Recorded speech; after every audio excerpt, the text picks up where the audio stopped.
Boeing's outgoing CEO is expected to face some tough questions from senators today. This as new scathing whistleblower report alleges faulty parts may have been used on Boeing planes. This follows a series of safety and quality concerns, including a door plug that blew off an Alaska Airlines plane mid-flight in January. Kris Van Cleave has been covering Boeing for years, and he joins us now. Kris, good morning. Well, good morning. This new complaint was filed with the Department of Labor last week. Boeing employee Sam Mohawk claims that his team at Boeing's 737 plant was pressured to cut corners in tracking parts that were removed from the production process after not meeting production standards.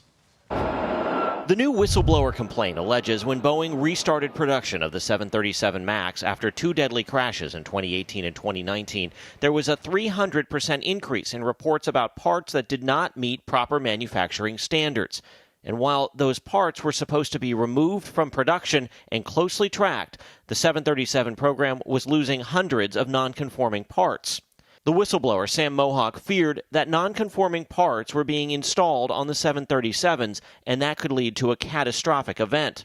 The document also claims when Boeing learned of a pending FAA inspection last June, many parts were moved to another location to, quote, intentionally hide improperly stored parts from the FAA. Boeing has adopted a broken safety culture of shut up, not speak up when it comes to its workers reporting problems.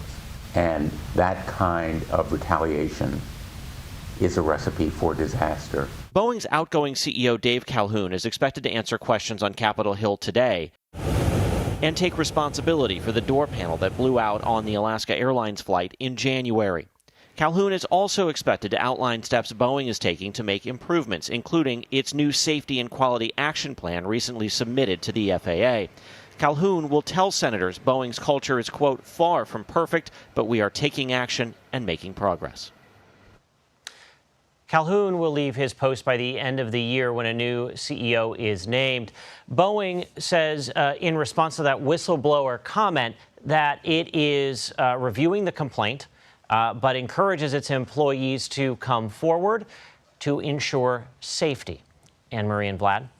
So here's my question to you, Kris. What kind of real change can happen? We know Boeing is really one of two companies that the whole world depends on to produce planes.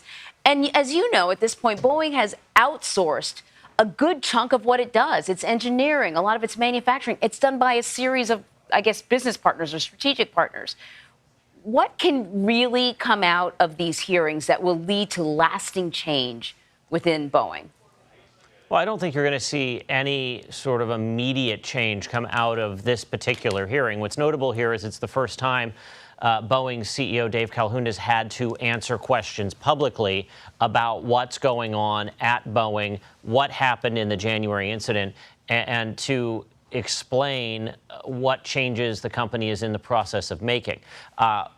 Could you see Congress after this hearing move in a direction where legislation is written and passed that perhaps requires the FAA to have more inspectors at Boeing or increase funding for FAA inspectors so they can hire more to oversee Boeing?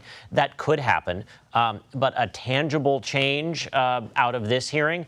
Probably not. Now, it's important to note, though, that Calhoun has essentially lost his job. He's leaving at the end of the year to retire.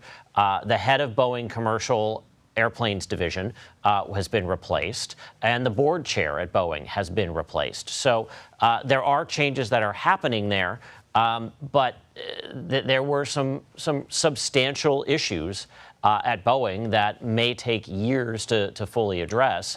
Right. And we've heard from the FAA administrator that they expect the level of enhanced oversight that they have in place today to become the new normal there. Wow. All right, Kris, thank you so much.